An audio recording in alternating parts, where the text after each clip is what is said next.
ನಮಸ್ಕಾರಪ್ಪ ಸಾವ್ಕಾರ ಮಂದಿ. ಇವತ್ತು ನಾನು ಹ್ಯಾಂತಂದ್ಲು ಫಸ್ಟ್ ಕ್ಲಾಸ್ ರೊಟ್ಟಿ ಮಾಡೇನು ಮೊಸರು ತೊಗೊಂಡು ಬಾ ಅಂತೇಳಿ ಅದ್ರ ಸಲುವಾಗಿ ನಾವು ಹೊಂಟಿ ನೋಡ್ರಪ್ಪ ಸಾವ್ಕಾರ ಮಂದಿ ಮೊಸರು ತರಕಂತ ಕೆಳಗೆ ಹೋದ್ನಿ ನೋಡ್ರಿ. ಹೊಸ ಜ್ಯುವೆಲರಿ ಓಪನ್ ಆಗೈತಿ. ನಮ್ಮ ಕಡೆ ಅಂತೂ ರೊಕ್ಕ ಇಲ್ಲಿಗೆ ತೊಗೊಕ ಬಂದು ನೋಡ್ರಪ್ಪ ಸಾವ್ಕಾರ ಮಂದಿ. ಹಾಲು ತೊಗೊಂಡು ಅರ್ಧ ಲೀಟ್ರ ಮೊಸರು ತೊಗೊಂಡ್ರಿ. ಕಾಕ ಕೆಟ್ಟು ಕೊಟ್ಟ ತೊಗೊಂಡು ಹೊಂಟಿನ್ರಿ ಮನೆಗೆ.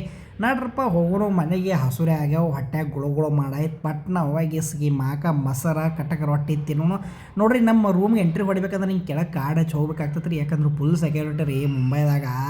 ನಾವಂತೂ ಅವ್ನ ಹತ್ರದ Z+ ಸೆಕ್ಯೂರಿಟಿನಾಗ ಇದ್ದಂಗೆ ಇರ್ತೀವಿ ನೋಡ್ರಪ್ಪ. ಬನ್ರಿ ಮನ್ಯಾಗ ಮೊಸರು ತೊಗೊಂಡಿನ್ನ ಇನ್ನೇನೈತ್ರಿ. ಪಟ್ನ ಹೋಗಿ ಕಟಕ ರೊಟ್ಟಿ ಖಾರ ಹೊಡಿಬೇಕು ನೋಡ್ರಿ ಸಾವ್ಕಾರ ಮಂದಿ. ಬರ್ರಿಪ್ಪ ನೀವು ತಿನ್ನಾಕೊಂಡು ನೋಡ್ರಿ ಏನೇನೈತೆ ಐಟಮ್ ಅಂತ ನೋಡ್ರಿ. ನಮ್ಮಲ್ಲಿ ಇವತ್ತು ವೀಕೆಂಡ್ ಇರೋಂಥ ಫುಲ್ ಐಟಮ್ ನೋಡ್ರಿಪ್ಪ. ಈಗ ದಿನ ಅನ್ನ ಸಾರ ತಿಂದು ಮಕ್ಕೋದ ವೀಕೆಂಡ್ನಾಗ ಗಟ್ಟ ಹಿಂಗೆಲ್ಲ ಕಡಕ್ ಐಟಮ್ ಹಚ್ಚಿ ಹೊಡಿತು ನೋಡ್ರಪ್ಪ ಸಾವ್ಕಾರ ಮಂದಿ. ಇವತ್ತಂತೂ ಸೌತೆಕಾಯಿ ಬಾಜಿ ಇತ್ತು. ಇಸ್ಕಿ ಮಾಕ ಫುಲ್ ಜೋರು ಐತಿಪ್ಪ ಇವತ್ತ. ಬರ್ರಿ ತಿನ್ನೋ ಎಲ್ಲರೂ ನೋಡ್ರಿ. ನಮ್ಮ ತಾಟ್ ರೆಡಿ ಆಯಿತು. ಬರ್ರಿ ಊಟಕ್ಕೆ ಕೊಂಡೋನು ಎಲ್ಲರೂ.